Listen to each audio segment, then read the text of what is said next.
Hi, my name is Brian, and I want to welcome you to my podcast. This is a new podcast I've created that is going to be about consciousness. It's going to be about helping you to grow to be the best version of yourself. You see, I want to do something a little different here. I don't want to just understand consciousness. That's not really what's important to me. What it is learning to live the happiest, most fulfilled, high vibrational life possible. Helping you to learn to live in the top of the emotional scale, at the top of the emotional scale, up in courage, acceptance, love, and peace.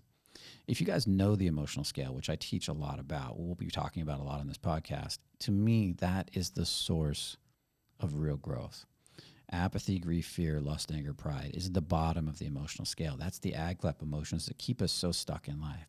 But when we start to cross that line from pride and we start to live in courage, which is the beginning of opening our heart and really learning to communicate with an open heart, our whole life begins to change.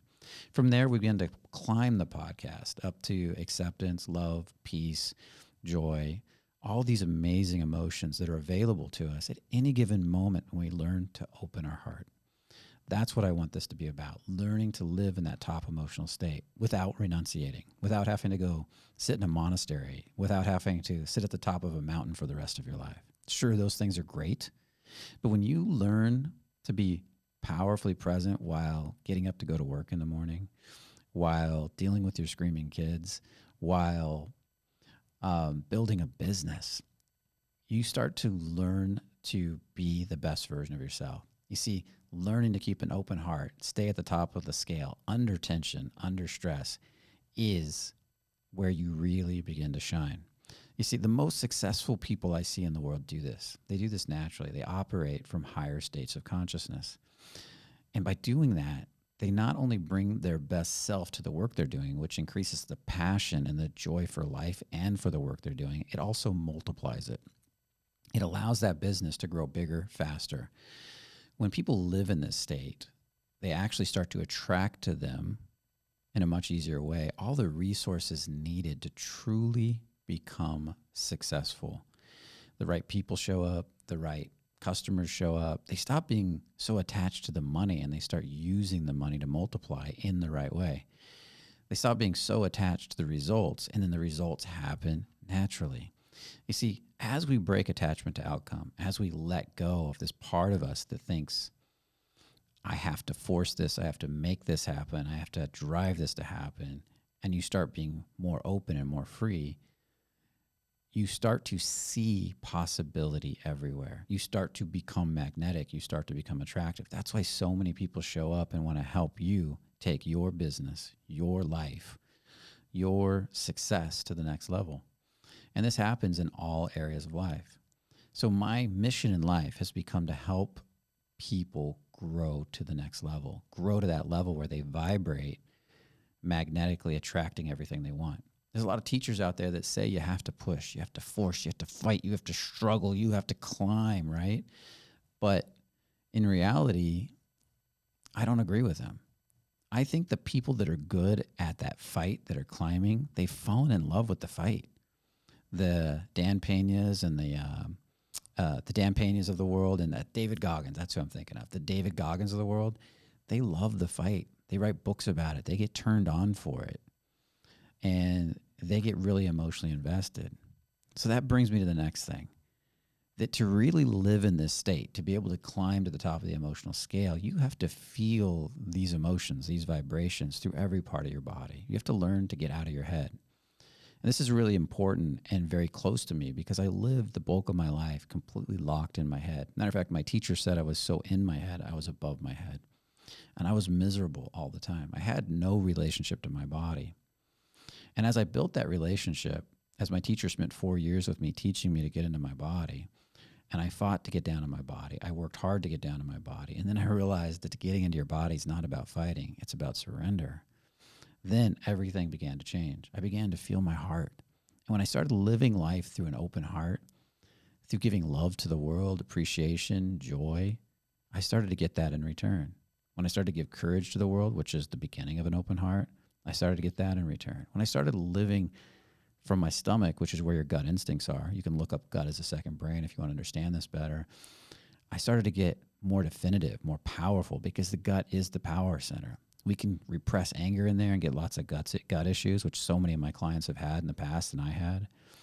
Or we can learn to let all that go. And as the gut heals itself and becomes more powerful, you feel more definitive. You feel more decisive. You feel like you're going to make decisions right now in the here and now and get stuff done.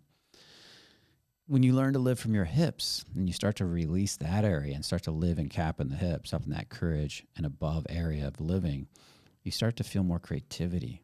So many people today have their hips completely shut off. They can't feel in their hips. They're numbed out. They're turned off because we're shamed for our bodies so much. We're shamed for sexuality. That area gets a lot of shame put in it from Puritan societies, right? And as you learn to open up in the hips more and relax, that turn on becomes a superpower. Turn on isn't just for sex. Turn on is for creativity. It's for passion. When you're turned on for something you love, let's say you're an artist and you love making music, you can't wait to take action and go make that music. And then there's grounding. Grounding is the lower part of the body, building a relationship to the earth. If you want to truly get rid of anxiety, fear, doubt, and worry, having a strong relationship to the earth beneath you, Mother Earth, the thing that supplies you and takes care of your body, right? It gives you everything you need, from money, water, food, shelter, everything you need to stay alive. Everything that brings this physical world into being comes from the earth. The minerals, the elements that made this table and made everything in this room. So everything your physical body needs to stay alive comes from that earth. And when you build a strong relationship to that earth and you get grounded into the earth and then begin to receive energy from the earth in the form of electrons and who knows what else we'll discover someday, you really begin to feel more powerful. Just like a lightning rod can channel lightning into the ground and disperse it, you do the same thing. When energy builds up in your body, and you can feel this at times, you start to get nervous, you start to get anxious, there's a sense of a rise. That's you shutting off from the earth beneath you. When you learn to relax into the ground, when you learn to calm and send that energy into the ground and then receive really healthy energy in return, you start to feel more calm. This is kind of the promise I want to make from this channel, is that I want to help you to understand what it is to become more embodied and to live in cap. And we're going to discover this together and go deeper and deeper and deeper, as I do with many of my clients. I'm always learning more. I want to get better at this selfishly. And the more I realize that I help you get better at this, the more successful we all become. We work together. I've changed my whole life with these principles. I used to be very poor. I used to be very impoverished. So a little bit about me. I come from a household that was very, very difficult to live in, to say the least. My mother was bipolar, narcissistic, probably borderline. I had a sociopathic stepfather that I grew up with. There was constant fighting, yelling, screaming in the house. My sisters were always fighting with my mother. My mother was fighting with my sisters. My sociopathic stepfather was constantly trying to trigger my mother because he enjoyed watching her scream and fight. He got off on it. So I learned to numb out. I learned to shut off. And I just didn't want to be part of this energy anymore. As a young boy, I just learned to live inward. I was extremely shy. I didn't talk much. I kept to myself. I played my video games. I played my Dungeons and Dragons. And in the process of healing all of that, as I grew older and older and I realized this is not a way to live, I changed every part of my life. In my youth, I threw away all the Dungeons and Dragons, the video games, and I said, I've got to do something about the time I graduated from high school. And as I started to dig deeper into who I was, I started to realize that I needed to take a much deeper look at who I was inside if I really wanted to change. Now, I don't know where I got that idea, but I do remember buying my first personal growth book, Feeling Good, by somebody named Burns. And it opened me to this whole world of possibility, this idea that you can change yourself. And that began a lifelong search for growing, for changing, for healing myself, becoming the best version of myself. I ended up going to hypnotherapy school, later becoming a hypnotherapist. I ended up finding mentor after mentor. I ended up doing the deep work. I ended up building a dating coaching business that was making over $2 million a year, and I was traveling all over the world teaching dating coaching. But in that process, I also began to realize that dating coaching had nothing to do with teaching men the tricks and techniques of how to meet women. What it was really about was becoming the best version of yourself. So I got real deep into learning to feel, embodiment, because that's what my teacher, one of my main mentors, Carl Wolf, was teaching me. He was teaching me that life was all about feeling, all about the embodiment I was talking about earlier. As you learn to feel more and enjoy life through the body, the vehicle that was designed to enjoy life, your whole life begins to change. So I began this process, and it was a slow process and a painful process of learning to feel my body. It was difficult at first. It was a lot of work because I did not want to feel. The very first class I did with my teacher, Carl, was a class where he put me through a special test that he filmed. And I remember him filming me doing this series of actions that he wanted me to do. And I remember in the middle of it, I was trying to figure out what he wanted me to do. And I looked up at him and he said, "I'm not going to help you figure it out on your own." And I remember that was really frustrating to me. And then I went back to it and I could feel the pressure, the tension from the camera, and I could feel me trying to figure it out. And then suddenly I got it done, and I don't even remember how I got it done, and it was over. And then he had me get on some rollerblades and rollerblade around a parking lot, and he filmed me doing that. And then we sat back and we watched the video, and it was super enlightening. We got into his car. He had an SUV, and he put this monitor on. And he said, "I want to show you something. It's very interesting." And he said, "Here you are doing the initial exercise. And look how you're looking at me for help. You're looking around for help. You're deferring to everybody else. You're making your life really difficult. How you do anything is how you do everything. Look at the subcommunication, the begging, and the pleading." I realized I was at the bottom of the emotional scale years later, the apathy, grief, and fear. I didn't want to screw up. I didn't want to upset him. Who do you need me to be to make you happy? These are the questions I was asking with my subcommunication. And then he said, "But look at right here. At this point in the video, you make the decision no help is coming, and you just decide to get it done. And look how high functioning you become." And suddenly I saw it right there. My whole demeanor changed. All the energy in my body changed. And suddenly I got the puzzle done in seconds. He says, "Look how fast you put it all together. You put it on, you become high functioning. Then you go back to playing dumb again. When you get on the rollerblades, you start deferring to me again, everybody around you." He said, "What if you just operated like that person all the time? What if when you have that urge to defer to everybody else, you just stopped and jumped right to the part of you that's successful?" And I thought, can I do that? That's weird. I don't know. And I had to watch the video several times. And the next week I went home and I sat down at my house and I felt that urge come back on again. That urge to do some work for the business I was trying to develop at the time. And I noticed I was going down the wrong road. I was like, there was a part of me that needed to suffer first, needed to make it difficult, needed to do it wrong, needed to research all this stuff, or I could just get it done. And I chose just getting it done. I said, I asked my mind, what would be the fastest way I could get this done without the struggle? And I immediately saw it. It's amazing when you ask your mind to show you something, how quickly it'll show you. And every part of me didn't want to do it. Every part of me wanted to go the other way, not the route that got the fastest results. You see, I really did want to push away the results. I really did want to push away the responsibility that came and the success that came with the results. I didn't want to truly be successful because of all the responsibility that came with it. So I was always slowing my life down. So I chose the more painful path, which actually got it done so fast. It was incredible. And that week I got more done every day than I probably would have got done in the whole week by asking this question over and over and stepping into the pain. So from that point on, I went back to my teacher. I spent about 4 years with him doing deep inner work, really looking at my subcommunication, who I was being inside, really doing the deep inner work with myself. And then ultimately, as I became a coach myself, working with this level with my clients. Now that was about 15, 18, 20, I don't know, I'll have to do the math, at least 15 to 20 years ago, somewhere in that range. And I have worked with countless clients over those years, using his techniques, adding all kinds of new elements, speeding the process up, learning to get people more embodied faster. And it's become obvious to me that this is the missing element for success today. not just living in cap up at the top of the emotional scale, but living in cap through your whole body. This is Pandora's box, by the way.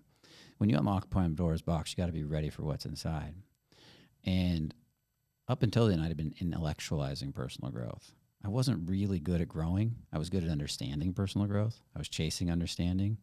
I was good at intellectualizing personal growth. And I could explain it to everybody. They would grow, but I wouldn't grow.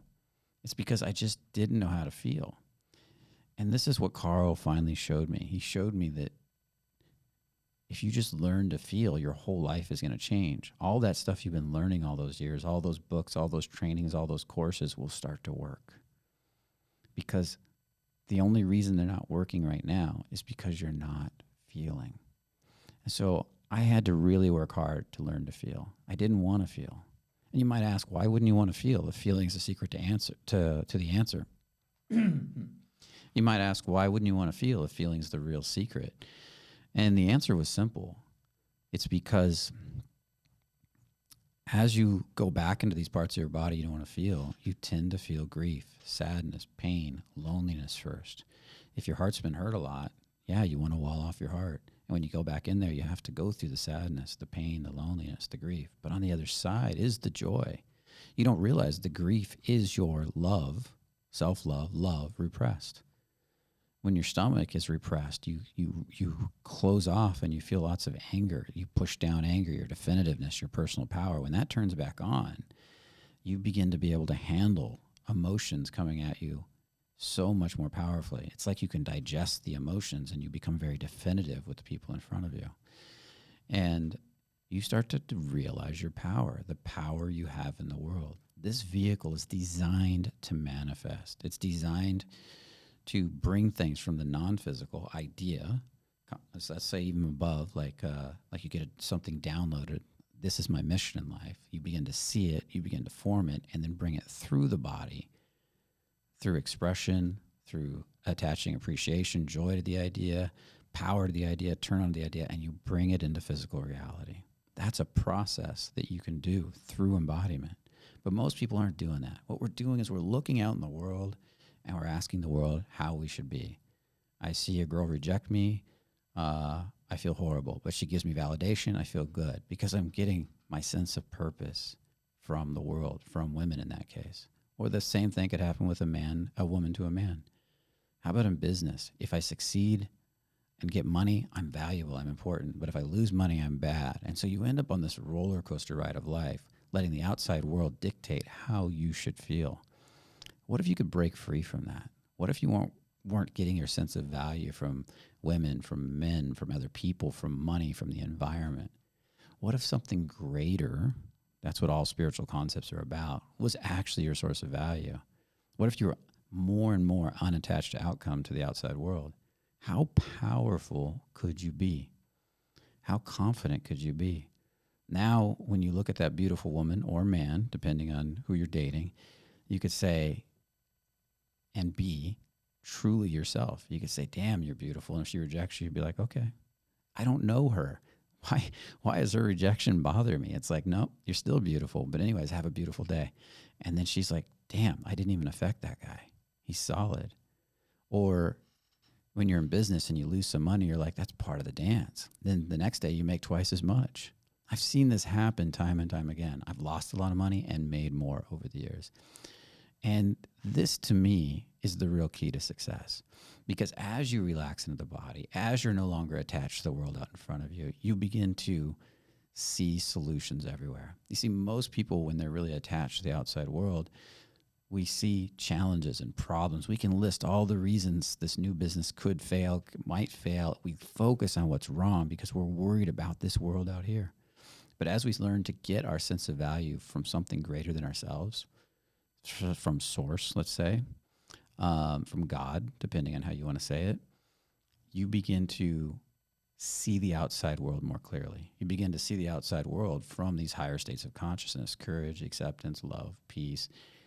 And in that, you begin to see options everywhere. You see solutions to every problem. Remember, by law of polarity, you can't have a problem without a solution.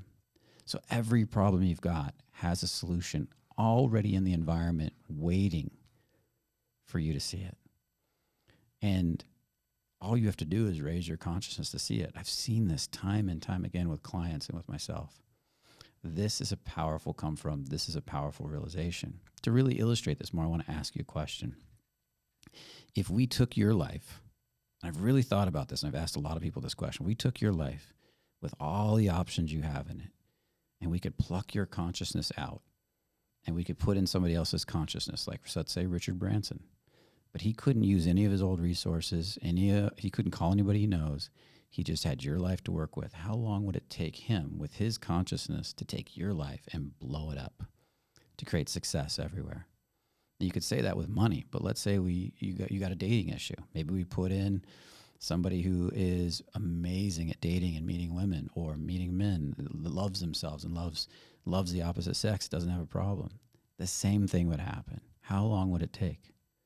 You see, the truth is deep down inside, you know, if the right consciousness was in you, and you can raise your consciousness to the right level, to the level that works. If that level of consciousness was in you, your whole life would change. But as Gay Hendricks talks about in his book, The Upper Limit Problem, I think it's called The Upper Limit Problem. I'm sure you'll correct me if it's not. That when we start to grow, when we start to become more powerful, and we take on more responsibility, we have more money, more success, more happiness than ever before, we often want to destroy it because it's unfamiliar. We get uncomfortable having more because more responsibility comes with it. And responsibility can be a prison, but well-managed responsibility is freedom. I'll say that again. Well-managed responsibility is freedom. People that really know how to systematize and manage responsibility become the most free and successful people in the world. So as you begin to rise up, as you learn to surrender to those higher states of growth, you learn to let responsibility become something that's fun to take on, that you can go out and give back to the world through well-managed responsibility. You can create more love, more abundance in the world by stepping into the tension, owning it, and rechanneling it in the right directions. You begin to create an insanely powerful life. People around you will look at you and go, wow, how did he do it? He's a natural. He's this, he's that. But what you don't realize is that we all have these abilities inside of us if we master higher and higher levels of consciousness through the body, ultimately embodiment, energetic embodiment, as I like to say it. Because it's not really the body that has the power. It's when you're unattached to the body and you let energy flow through it freely from God, from source, that you begin to become powerful in the world. You begin to be giving to the world. All this energy flows through you into form, and you can adjust and move through space and time with ease. You become more magnetic. Now, I'm not saying I'm perfect at this. I'm getting better at this all the time. I'm seeing it. I'm realizing it. I'm understanding it. But I'm not focused on understanding how consciousness works. What I'm focused on is living an amazing, abundant life. Not just for me, but for everybody around me, my friends and the people that are watching this podcast, for example. I want to help as many human beings as I can that choose and want to live this type of life, live it. That's my mission in life. I don't want to force it on anybody. If somebody's not interested, that's fine. But if you're really interested in this kind of content, you want to live this kind of life, you want to be abundant through every part of your body, you want to feel the oxytocin pumping through your heart on a daily basis, the cuddle love drug, because you love tension. You want to wake up ready to seize the day, really excited to step into work and help more people.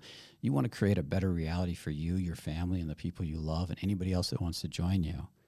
Then that's what this channel is going to be about. I'm going to be inviting on guests that want to help with this mission, that are living this mission, whether they know it or not, that are moving in this direction, that are learning, that are growing, that want to or already are embodied, growing in this direction. I'm going to invite in previous clients that are living up at the top of the emotional scale at a higher vibrational state. I'm going to talk to them about what it took to go from where they were at to where they're at now. I want to have discussion groups where we sit around a table and we throw topics into the table and we all work together to come up with ideas and answers and realizations about these topics. It's so that you can all learn and grow and benefit from this. And to me, that's what this is all about. It's about us all working together to tear down the walls of separation between our hearts, between us. Because ultimately, if you've ever studied the Course in Miracles, and I really like the original Circle of Atonements version, has 1,000 extra pages. One of the things that's said in there is that the real purpose of the body is to tear down the separation and create this sense of connection or oneness with us all again. We're all really one level of consciousness or one consciousness. When the walls are torn down and you begin to see yourself and everybody else, you begin to have yourself reflected back in the consciousness of everybody else. You begin to become more compassionate, more caring, more loving, and you begin to lead an amazing life. Everybody else begins to have a better life too. See, I walk around every day and I practice seeing the most innocent version of people around me. Sometimes I say, what would that person look like as a baby? How innocent were they when they were laughing, having fun, playing? And I say, if I let them really in deep into my heart, into my stomach, something I'll be talking a lot about in these podcasts, what would that person feel like to me in my heart? What would that person look like? Even if they look angry, grumpy, sad over there, often I practice on feeling them at that level, letting them in, feeling their vulnerability. And what this does is it not only helps to heal me, it helps to heal them. See, everything that I see in front of me is here for my growth and for everybody else's growth. As you grow, everybody grows. As I grow, everybody grows. We all grow together. So, again, this channel is here to help you grow to the highest level of consciousness you want to grow to. And I think we're going to have a lot of fun here. Now, what I want to ask from you is if you're listening to this on a platform where you can comment, I'd love for you to comment. Put in what do you want to learn more about? What type of guests do you want? I'm really going to be shaping this over the next few months, maybe a year, to become this channel that not only facilitates this mission, but helps to kind of evolve and grow in the direction we're talking about. And so your comments are extremely important to me. I will be looking at them every week that I put something out and really taking into consideration what you write. So I appreciate those comments because they help everybody to grow. Now, with that said, being this is a new podcast, I'm not sure how I'm going to close it yet. I knew on my old videos and my old channel, which you can check out, the Fearless Man YouTube channel. That's the dating channel. But on this new one, I haven't got it yet. But we'll figure that out together. We'll work as a team, and we'll make this channel our channel. So with that said, I appreciate, I love that you're here. I love you all. And let's make this a better life for everybody. Awesome. And I'll see you in the next video. Have a beautiful day.